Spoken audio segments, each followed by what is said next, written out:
Adonis. Your experience of Stoicism doesn't have to be just reading a philosophy book you get from the library. It can be less abstract and more realistic. In fact, it can become a way of life that can help you navigate more easily through all the surprises, challenges, and obstacles you may encounter as you grow up. So how do you get started? Here are 3 ways to incorporate Stoicism into your daily life. Number 1. Embrace discomfort. Being Stoic isn't about staying in your comfort zone. That's the place where you're surrounded by familiar things, people, and experiences.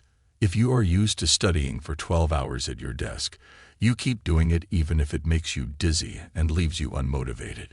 If you react the same way when you have a problem at work, you continue with the same problem-solving approach even though you know the results won't be any different. Staying in your comfort zone is the opposite of growth. As soon as you step out of it, you give yourself a chance to experience something new. Yes, you'll experience growing pains. Yes, you'll feel discomfort. Yes, you may feel out of place, not knowledgeable enough, or even silly. Those are all good things.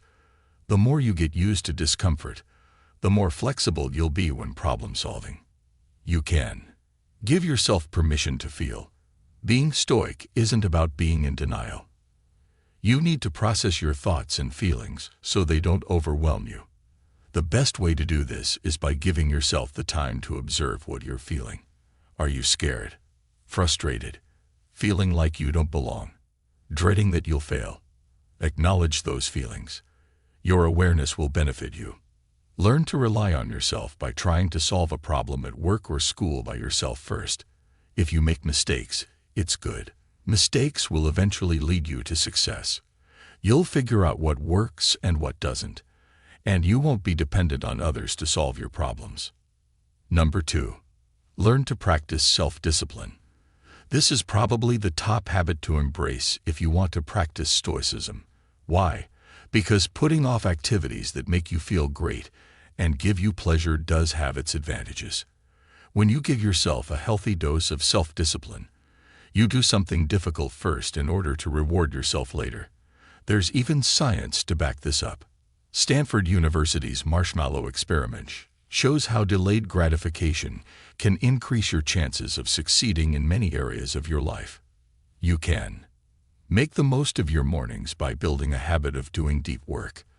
It will help you reduce the amount of procrastination you feel when you're trying to prep for exams or meet deadlines for work projects. Use the first 4 hours of the day to read, write, and problem solve. Your brain will be able to focus more effectively. Resist the usual routine of waking up and reaching for your phone to start scrolling. If you're like most people, you probably like to check Twitter, funny TikTok videos, Instagram, or even games. One good way to resist this is to turn off all notifications so you don't see them pop up every time there's a new post somewhere. Leave conversations, social media, and TV activities for the evening. Once you're done with work for the day, of course, you need to rest and have fun. Hold yourself accountable and don't do things just for the pleasure of it unless you've completed your daily work goals. Number 3. Don't waste time on pointless activities. The Roman Stoic philosopher Seneca devotes a section of his book on the shortness of life to this problem. Indulging in pointless activities was an issue for many people back then, too.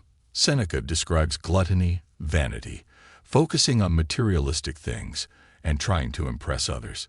If you think about it, it's not that different from our world today. There are ways to use your time more wisely. You can reduce your exposure to social media. Find a way to measure how much time you spend on Twitter, for example, and when you usually do this. Make a plan to reduce the total time and to check updates only in the evening. Don't indulge in gossip and complaining when talking to friends. What would be the point, the end result of such an activity?